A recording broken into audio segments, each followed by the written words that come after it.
요한복음 21장 14절에서 19절 말씀인데 우리가 너무 잘 아는 내용이고 또 잘 아는 그런 말씀 제목인데가 나를 사랑하느냐 제목을 말씀을 드립니다. 돌아가신 예수님께서 제자들을 찾아오셨습니다. 예수님께서 베드로에게 내가 너를 사랑하느냐라고 물으셨습니다. 그리고 예수님이 제자들에게 다시 사명을 회복시켜주시는 내용이 오늘 본문의 내용입니다.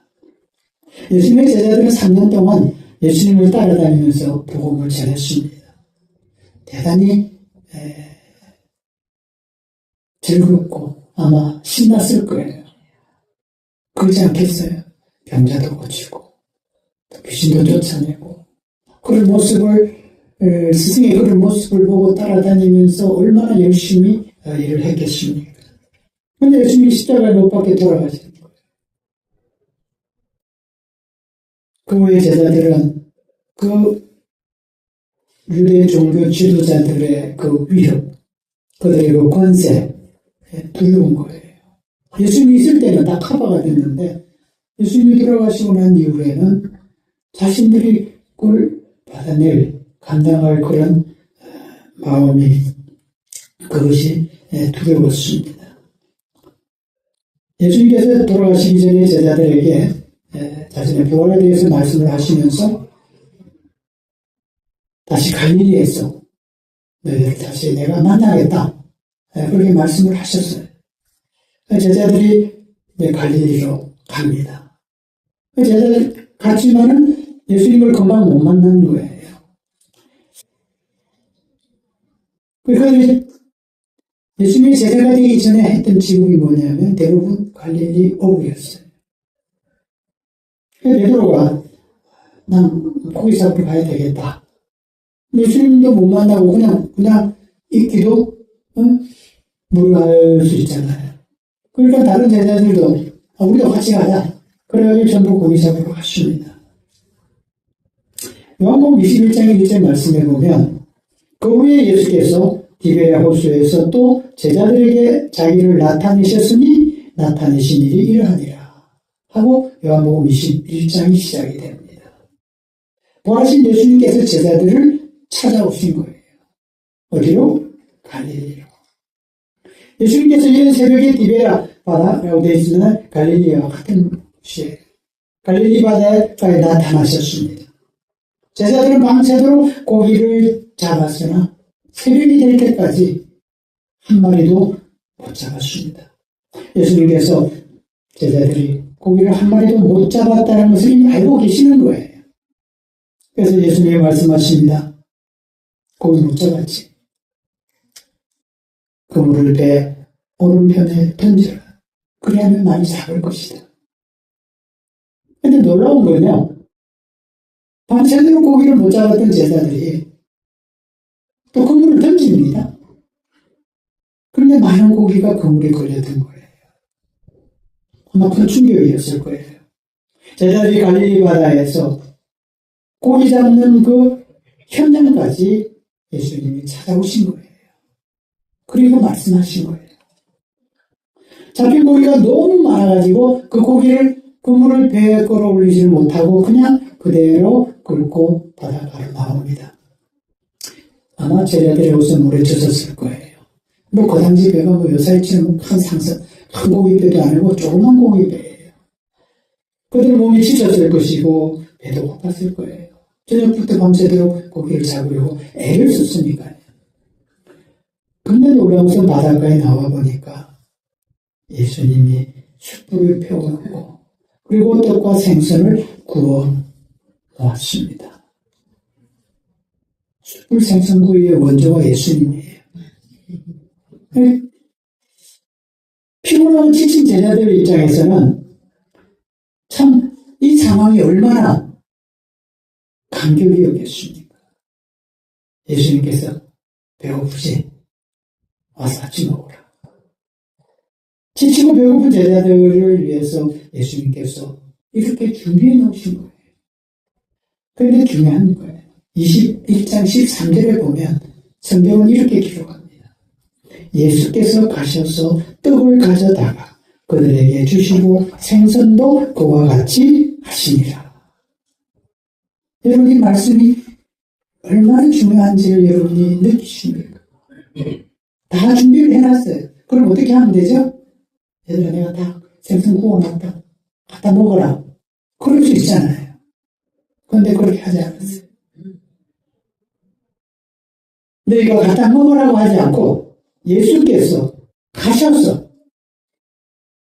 떡을 가져다가 생선을 가져다가 제자들에게 주신 거예요. 여러분, 감동이 안 됩니까? 아마 이때 제자들의 마음이 어땠을까요? 우리 보통 식사하면 어떻게 하죠? 선배가 목사님들이 식사를 한다 치고 아니면 여러분 가정에 식사한다고 했을 때 우리 보통 목사님으로 식사하게 되면 누가 이 준비한 것을 이제 찌개를 퍼주냐 그러면 후배 목사님들이 먼저 퍼줘요. 선배 목사님들이 그걸 퍼주지 않는다니까요. 네? 우리의 예의잖아요, 그게. 제자들이 이때 이 마음이 스승이 가져다가 이렇게 주는 거예요. 아마 제자들은 얼마 전에 그들이 했던 일이 생각이 났을 거예요. 예수님이 잡히시는 밤 그들은 다 도망갑니다. 베드로는 어떻게 해요? 부인까지 합니다. 괜히 그게 어쩜되다가 그냥 부인까지 하게 되는 거예요. 그리고 예수님이 십자가에 못 박혀 돌아가신 이후에는 그 시신을 수습하는 사람이 제자들이 아니었어요. 그런 일들이 생각이 나서 이거를 받아먹기가 상당히 부담스러웠을 거예요. 여기서 우리는 제자들을 끝까지 사랑하시는 예수님의 그 사랑의 모습을 보여주시는 거예요. 너희들이 어떻게 했든지, 너희들의 행동이 어떠하든지 상관없이 예수님은 제자들을 끝까지 사랑하신 거예요. 사랑하는 성도 여러분, 삶이 힘들고 어렵습니까? 미래가 염려되고 불안합니까? 이사야 41장 10절에는 이렇게 우리에게 교훈합니다. 두려워하지 말라. 내가 너와 함께함이라. 놀라지 말라. 나는 내 하나님이 됨이라. 내가 너를 굳세게 하리라. 참으로 너를 도와주리라. 참으로 나의 의로운 손으로 너를 붙들리라. 믿습니까? 하나님의 사랑은 포기하지 않는 사랑이에요. 하나님의 사랑은 포기하지 않는 사랑이에요. 하나님은 포기하지 않으십니다. 우리가 좋아하고 잘 보는데 우리나라 성도들의 아주 18분 같은 복음서, 나의 등 뒤에서 나를 도우시는 주님, 평안히 길을 갈 때 보이지 않아도 지치고 곤하여 넘어질 때면 다가와 손 내미시네. 지치고 곤하여 넘어질 때 다가와 손 내미시네. 그러니까 어때요? 평안히 길을 갈 때는 보이지 않았어요. 그렇다고 안 계신 게 아니에요. 힘들고 어려울 때에 내가 쓰러지려고 할 때, 넘어지려고 할 그때 주님이 손을 붙잡아 주십니다. 여러분, 참으로 너를 도와주리라. 참으로 나의 의로운 손으로 너를 붙들리라. 주님께서 제자들을 찾아오셔서 그들을 붙잡아 주시고 지치고 피곤한 그들에게 힘을 주십니다. 우리가 힘들고 지칠 때 우리 주님이 우리를 찾아오셔서 우리에게 힘이 되어주시고 우리를 붙잡아 주시는 주님이십니다. 오늘 본문은 여기서부터 시작이 됩니다. 사실 이 본문은 베드로와 예수님 사이의 대화지만 사실은 모든 제자들을 향한 말씀이에요. 베드로에게 예수님 사랑을 다시 한번 확인시켜주는 장면이에요. 15절에 이렇게 되어 있습니다. 그들이 조반 먹은 후에 예수께서 베드로에게 이르시되 요한의 아들 시몬아 내가 이 사람들보다 나를 더 사랑하느냐 하시니 이르되 주님 그러하나이다. 내가 주를 사랑하는 줄을 주께서 아시나이다. 예수님이 베드로에게 물으면 그냥 내가 나를 사랑하느냐 이렇게 묻지 왜 내가 이 사람들보다 나를 더 사랑하느냐 이렇게 물으실 거예요. 예수님께서 십자가에 돌아가시기 전에 제자들과 마지막 유월절을 지키십니다. 그리고 그 후에 예수님께서 제자들에게 이런 말씀을 하십니다. 너희 모두 오늘 밤에 나를 배신할 것이다. 마태복음 26장 33절에 보면 베드로가 이렇게 대답을 합니다. 베드로가 대답하여 이르되 모두 주를 버릴지라도 나는 결코 버리지 않겠나이다. 다른 제자들은 가만히 있는데 베드로 혼자서 이렇게 그 성격대로 그냥 말을 합니다. 이건 베드로의 그 결의에 찬 음성이에요. 예수님에 대한 자기의 마음의 고백이에요. 나는 안 떠날 거예요. 예수님 그런 말 하지 마세요. 뭐 이런 거예요. 모두 주를 버릴지라도 나는 결코 버리지 않겠습니다. 이때 베드로의 말은 예수님에 대한 이 베드로의 진심의 고백이라고 저는 생각을 합니다. 그래서 예수님께서 베드로에게 묻는 거예요. 내가 이 사람들보다 나를 더 사랑하느냐? 내가 그때 말한 것처럼 나를 더 사랑하느냐? 아직도 그 마음으로 나를 사랑하느냐? 베드로가 뭐라고 대답합니까? 예, 주님을 사랑하는 제 마음 주님 아시잖아요. 내가 주를 사랑합니다.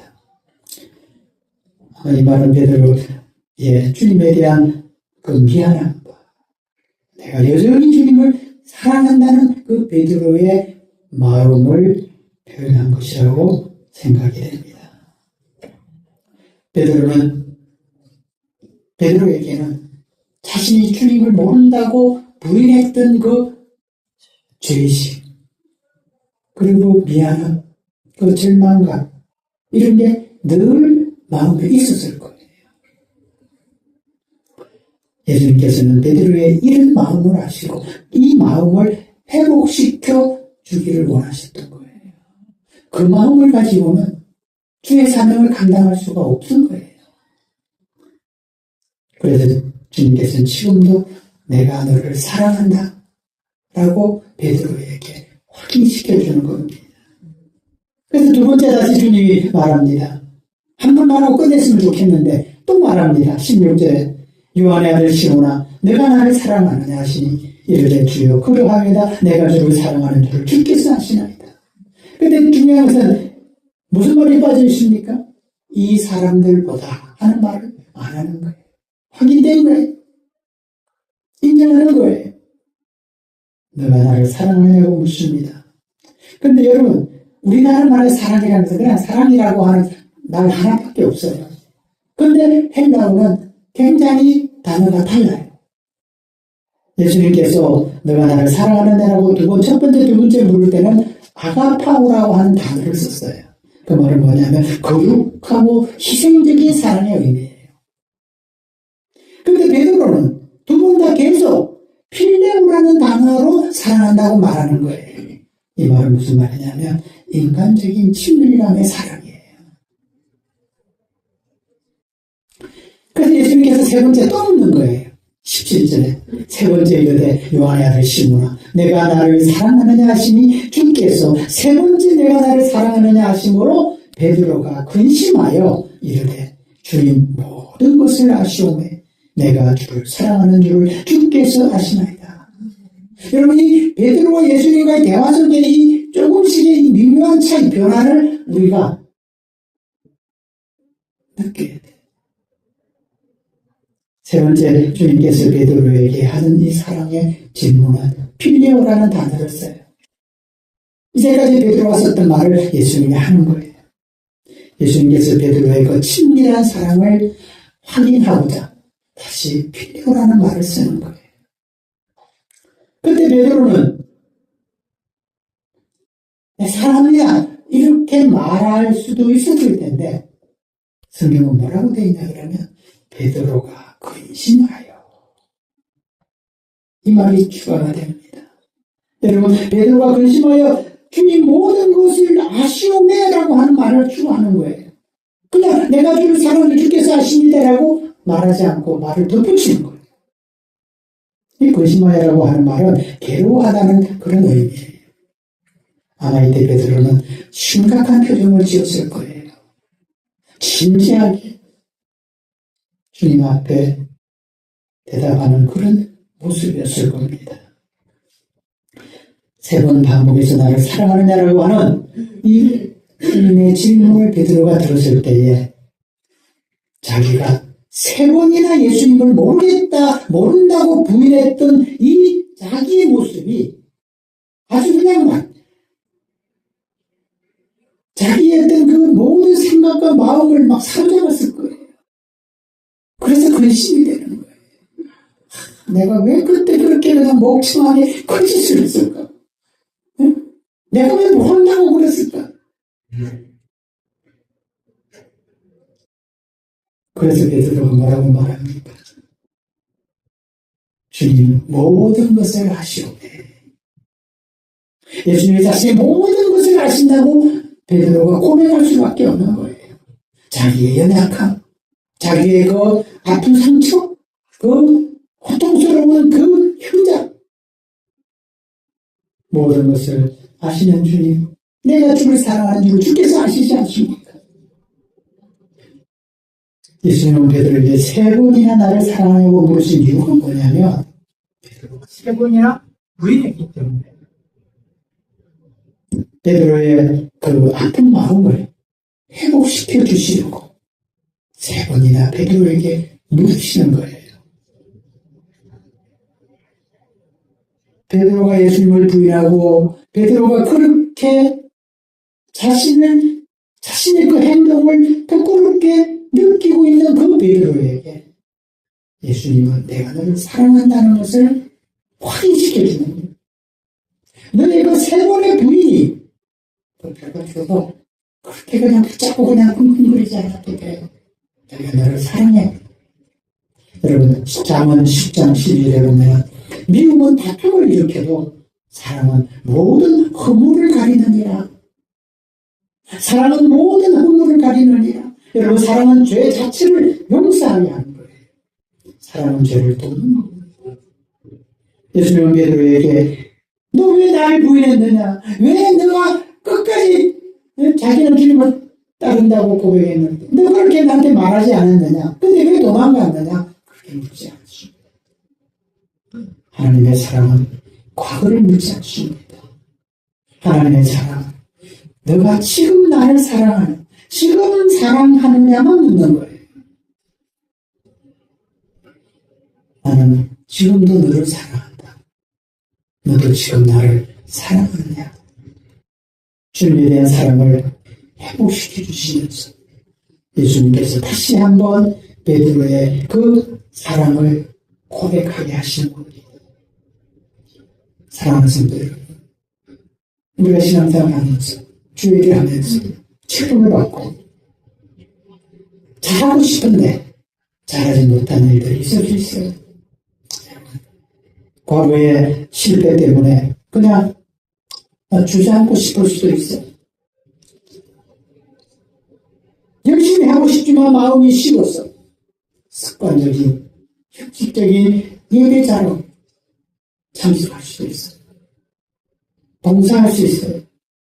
믿음으로 살기보다는 다시 그물을 들고 세상으로 나가고 싶은 그런 때도 있을 수 있어요. 사명이 무엇이며 헌신이 멈춘 이유는 결국 사랑이 식었기 때문에 그러나 주님은 이렇게 말씀하지 않아요. 다시 열심히 해라. 다시 헌신해라. 다시 봉사해라. 그렇게 말씀하지 않았습니다. 베드로에게 너가 나를 사랑하느냐? 너가 나를 사랑하느냐?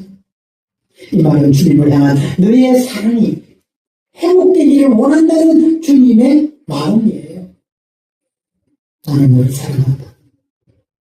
너도 나를 사랑하지? 이 말씀을 하시는 거예요. 사랑을 회복하면 사명은 반드시 회복될 줄을 믿습니다. 너가 나를 사랑하느냐? 이 질문 앞에 우리는 설명할 필요 없어요. 설명하려고 하지 마세요. 변명하려고도 하지 마세요. 마음을 주님 앞에 쏟습내 모습 그대로 주님, 내가 주를 사랑하는 줄을 주께서 아시나이다. 내가 주님을 사랑한다면, 내가 지금 주님을 사랑한다면 내가 주를 사랑하는 줄을 주께서 아시나이다.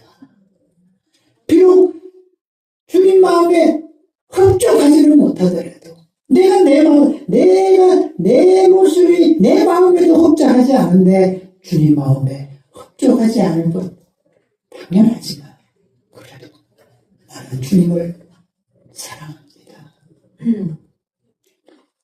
내가 주를 사랑하는 줄을 주께서 아시나이다. 베드로의 이 고백이 우리의 고백이 되기를 소망합니다.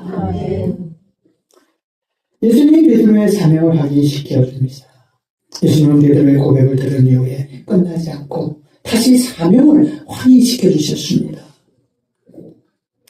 예수님께서 갈릴리 바닷가에 다니시면서 베드로와 안드레를 만납니다. 처음 제자를 부르는 거예요. 그때 그들이 바다에 그물을 던지고 있었고 그들이 갈릴리 어부였기 때문에 어부 얘기를 하고 있었어요. 그런데 예수님께서 그들을 만나서 마태복음 4장 19절 말씀에 보면 이렇게 기록되어 있습니다. 말씀하시되 나를 따라오라. 내가 너희를 사람을 낚는 어부가 되게 하리라. 그러니까 사람을 낚는 어부가 되는 것, 이것이 예수님이 그들에게 주신 사명이에요. 고기 잡는 게 사명이 아니라 사람을 낚는 것이 그들의 사명이에요. 그래서 제자들은 예수님을 따라다니며 열심히 복음을 전하는 사명을 잘 감당했어요. 처음에 이야기했던 것처럼 얼마나 신났겠어요. 힘은 들지만 예수님이 돌아가신 이후에는 제자들 자신들의 사명에 대해서 흔들리기 시작한 거예요. 그러지 않겠어요? 예수님이 돌아가셨는데 부활하겠다고 말씀을 하셨는데 아직 부활의 주님을 만나보지는 못합니다. 오늘 본 말씀 21장 15절, 16절, 17절에 계속 반복되는 말씀 뭐예요? 이르시되 내 어린 양을 보기라. 이르시되 내 양을 치라. 이르시되 내 양을 먹이라. 베드로의 고백을 들으신 예수님께서 베드로에게 사명을 확인시켜 주는 거예요. 사명의 자리에 떠나 있는 제자들, 고기잡이로 돌아간 그 제자들, 예수님은 그들을 책망하지 않고 다시 사명의 자리로 불러 사명의 자리에 세워주는 겁니다. 실패는 끝이 아니에요. 누구나 실패할 수 있고 누구나 넘어질 수 있어요. 주님의 손에 붙들리면 실패가 사명의 출발선이 됩니다. 주님을 사랑하면 주의 일을 할 수 있습니다. 능력이 모자라도 사랑이 있으면 하나님의 일을 하는 겁니다. 하나님의 큰 일을 감당해내는 겁니다. 여러분, 능력이 없다고 하면 사실은 능력이 없는 게 아니라 사랑이 없는 겁니다. 사랑이 일할 능력을 만들어주는 겁니다. 여러분, 사랑하면 어때요? 돈도 아깝지 않아요. 사랑하면 어때요? 시간도 아깝지 않아요.